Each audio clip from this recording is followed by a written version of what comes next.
and welcome to the Milwaukee County Zoo Bird Show. How are you guys doing this morning? Good, good. Well, to start the show today, I have a riddle for you to solve, okay? Are you ready? It's really easy, I promise. Okay, in its simplest form, it consists of 2 atoms of hydrogen and 1 atom of oxygen. On a more grand scale, if all the Earth's mountains were leveled out, any given point on Earth would be covered in 2 miles of it. It is the basis of all life on Earth, and if it wasn't here, we wouldn't be here either. So, what do you guys think it is? Just shout it out. What do you think? What is it? Water, exactly right. I speak in particular of clean drinking water.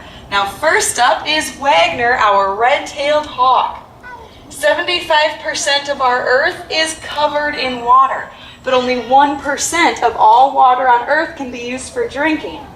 A person can stay alive for a month without eating, but for only 4 days without drinking any water. Around here, it sure seems like we're surrounded by billions of gallons of fresh water, but the water usable for drinking is significantly less. We humans have a poor track record of protecting this essential resource, but we can do better. Today, with the help of our beautiful birds, you will learn some easy ways to conserve water and to help keep it clean. Now, during the show today, there will be many free flight demonstrations just like Wagner here. So we ask that you please remain seated and do not attempt to touch the birds as they fly by. They will not harm you in any way. And always remember, folks, that if you look up, you might want to keep your mouths closed. It's just a suggestion. Now, the red tail is a typical bird of prey or raptor, and they have 3 characteristics that make them such. Excellent eyesight, strong feet with sharp talons, and a hooked upper beak. The red tail has adapted to many environments, from forests to fields to cities. They are the most common raptor from Alaska to Mexico, with 60 nesting pairs right here in Milwaukee. They are so common because they are opportunists, meaning that they will feed on anything that they can find. They're also known as the chicken hawk because this very menu of theirs does sometimes include the unsuspecting chicken, which for farmers is kind of, oh my goodness, like these chickens. Now, the chicken is an environmentally friendly pet. They are natural insect control, they lay a lot of eggs, and they also lay a lot of fresh fertilizer. So let's hear it for our brave chickens. That was wonderful. Nutrients that are dissolved in water are essential to aquatic habitats. These nutrients are absorbed by microorganisms, which in turn are consumed by larger organisms and so on up the food chain. When there are too many nutrients in the water, like when sewage is dumped into a lake or a stream, it can grow so many microorganisms that they use up all the oxygen. With no oxygen in the water, all of the fish die. And then the water has to be treated with chemicals to make it safe to drink. Pollutants discarded irresponsibly by just one person can cause problems for everybody. Now, next up is Savo, our bateleur eagle. Now, bateleurs are native to Africa, and their name comes from the French word for acrobat. This refers to their amazing courtship flights with rolls and tumbles that most other birds can't do. Now, take a look at Savo's tail. You guys see that tail? It's really short. It's only about 3 inches long, and these birds also have extremely long wings relative to their body size, and this aids in their acrobatics. Now, bateleurs have extremely strong feet, as all birds of prey do, but their toes are short and covered in thick scales to more easily kill the venomous snakes that these birds feed on without being bitten. Now, unfortunately, because of habitat loss, pesticides, and a slow reproductive hello, peacock. I'm sorry, Sappho. Let's keep you over here and get the peacock off the stage. They're in high competition. You know, they want to be in the show too. So this is a bird of prey, peacock. So I don't think you want to play with Sappho.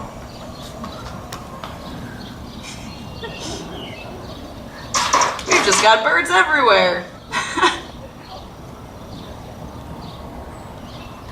All right, thank you to my trainers, Dana. All right. right, so as I was saying, these birds are endangered throughout most of their range in Africa because they only produce, if they're successful, just one chick every year. But let's hear it for Savo. He was very patient. So now I actually have a friend in the audience who's going to help me out with the next bird. So Ariana, you want to come up here? Bring that snake with you, and then you're going to face everybody, okay? All right, so do you know what you're going to do? You have no idea. That's perfect. Okay. You're going to help me with the bird, so let me describe her for you first. She has huge feet, and she has a humongous beak. Is that okay? Yeah? Oh, you're very brave because she's kind of in a bad mood today. Yeah, but that's okay. That's fine because you're a professional. So what you're going to do is grab the tail of that snake, and you're going to put your arm all the way out and let the snake dangle. Perfect. Stay right here. Now you're nervous? Oh, it's okay. You should probably close your eyes then. Yeah, it makes everything better. Okay. Now I'm going to count to 3, and the bird's going to come out here and take it from you. Okay, Ariana? Are you ready? Okay. 1, 2, 2.5. Oh, I'm just kidding. I'm just kidding. I wouldn't do that to you. You were really scared, weren't you? I wouldn't have done that, but you were so brave. We are going to name that snake after you, okay? So that's Ariana the snake. Now what you're going to do is take a seat, but then when I ask you to, just toss the snake right onto the stage, okay? That's a lot easier, huh? Let's hear it for Ariana. So imagine that you are Ariana the snake, and you are in South America, and you're sitting on a rock, you're soaking up the sun. It's a beautiful day. And then along the horizon comes this bird. This is a red-legged Seriama, and her name is Locust. Now she's just minding her own business. Now Ariana, take the snake and just toss it right here on stage. Perfect. So Locust sees Ariana, picks her up cautiously, and slams her on the ground. Now, Seriamas will smash their prey on the ground like this, which not only kills it, but also softens it, which makes it easier to swallow. Sure is a bad day to be Ariana, isn't it? She's looking really nice and squishy there, Locust. I should probably save her. And in South America, there are actually some farmers that raise these birds with their chickens to protect their chickens from snakes. So that was a smashing demonstration from Locust. Let's hear it for Locust. Water cycles through our atmosphere as rain and snow on the ground. It evaporates into the sky and makes clouds, and then it falls again. This cycle is important because it helps cleanse the water of pollutants, and it is very obvious in our world's rainforests. So coming in now will be Carmen and Trinidad, our military macaws. The rainforests are home to over half of the life on Earth, but they cover only 5% of the Earth's surface. Thousands of bird species call the rainforest home, but none are better known than the parrot. Our forests are a huge natural filtering system for fresh water, but we cut down so many thousands of acres every day that this natural filter is rapidly disappearing.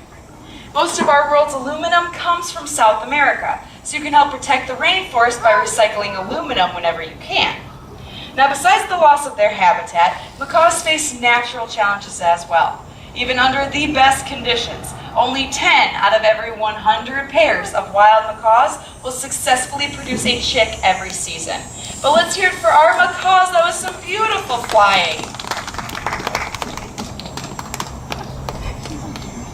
Now, many people ask us what the difference between a macaw and a parrot is. A macaw is a larger species of parrot with a really big beak that can exert a force of over 1,000 pounds to break open tough nuts and seeds. So, all macaws are parrots, but not all parrots are macaws. So that being said, I would like to introduce you to a small species of parrot.